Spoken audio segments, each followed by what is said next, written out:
โอ้เพื่อนก็หกแต่แท้มีแต่ขยะลูกกับบ่จักกวาดซอยไงแหละอยู่บ่วะ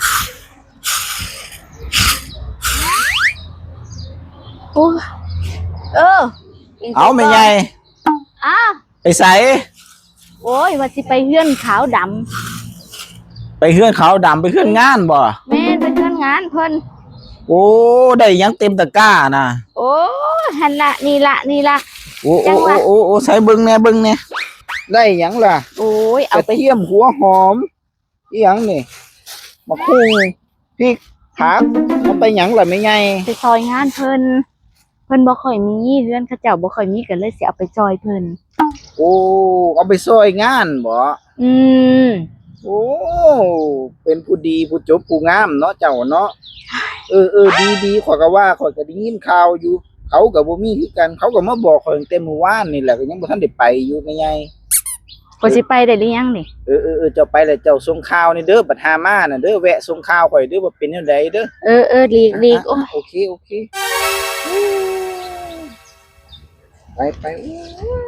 ก็สิรำคาญพ่อใหญ่งามอยู่เนาะนี่น้ำใจต่อเพื่อนมนุษย์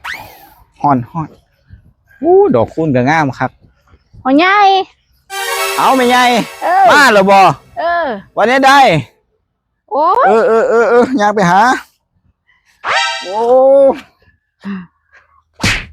เพิ่นบ่อยู่บ่แม่ใหญ่ไผบ่อยู่เด้นี่เพื่อนงานเขาน่ะคือได้เอาของมาโอ้ยได้เอาของขึ้นมาล่ะเพิ่นก็อยู่นั่นล่ะมีแต่ผู้เอาให้คอยน้ำยาล้างห้องน้ำกระดาษทิชชู่ขนมจีนขนมแนวล้างถ้วยก็มีไม่ขึ้นหลายแท้ขานเมาน้ำเจ้าเด้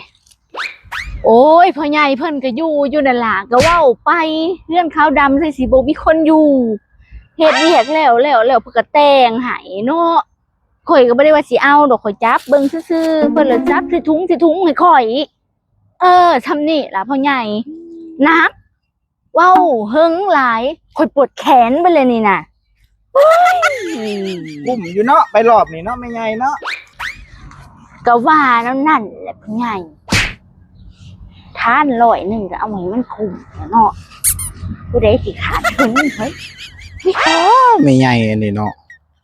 ซุมเจ้าว่าแนวใดพี่น้องคอมเมนต์บอกข่อยแน่เด้อซุมเจ้าว่าคิดว่าจังไดไม่ใหญ่อันนี้แล้วคือห่อหลายแท้ล่ะ